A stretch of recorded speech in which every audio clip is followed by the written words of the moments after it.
Дайыма көпчүлүктүн көңүл чордонунда жүргөн өзгөчө жаңыланууну жакшы көргөн ырчы айымдардын арасында төгөрөгү төп келишкен ырчы Айгерим Расул кызы Орусиянын Сочи шаарында болуп турчу дүйнө айымы сынагына катышат. Бул туурасында социалдык баракчасына кайрылуу жасады.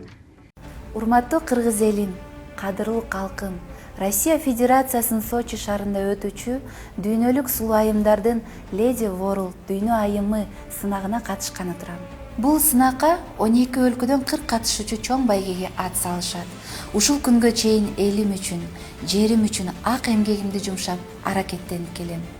Азыр эми жаркын тилегиңер менен ак батаңыздарды жайып, мага бул кароо сынактан жеңишке жетүүгө өбөлгө болуңуздар. Сиздердин колдооңор мен үчүн абдан маанилүү. Кыргыз элимдин ар намысын бийик тутуп, болгон күч аракетимди жумшайм. Дүйнөлүк Lady World сынагына Кыргызстан мамлекети биринчи жолу катышканы турат. Ошол биринчилерден болуп бара жатканыма сыймыктанам жана жоопкерчиликти туюп турам. Буюрса кыргыз кыздарынын арулугун, акылмандуулугун, эң башкысы сулуулугун дүйнө жүзүнө даңазалайм. Урматым менен мен Айгерим Расул кызы.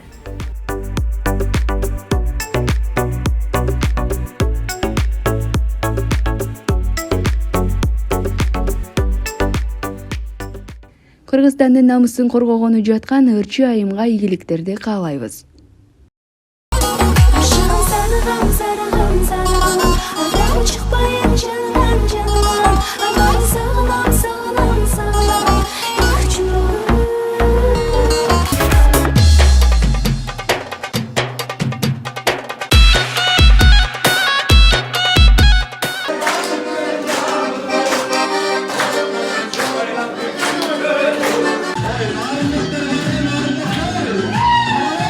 Ырчы Толгонай Арзыкеевага сүйүктүүсү сөйкө салды.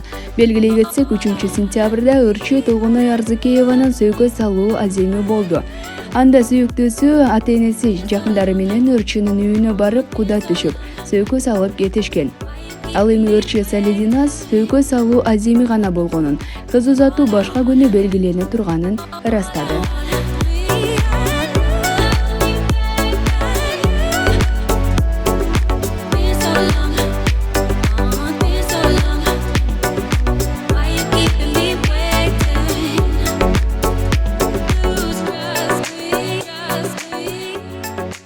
Ырчы Анжелика өзгөчө жаңылыгы менен катталуучуларын кубантты. Өзү тасма талаасында аз да болсо образ жаратып калгандыктан улуу кызы айыма жолун жолдоп алгачкы тасмага тартылган.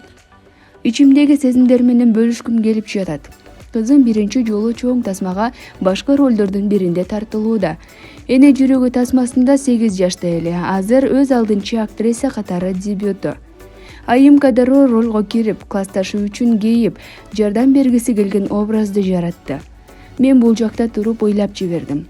Бул тасма жаштарга чоң сабак болчу тарбияны камтыйт дейт ырчы айым.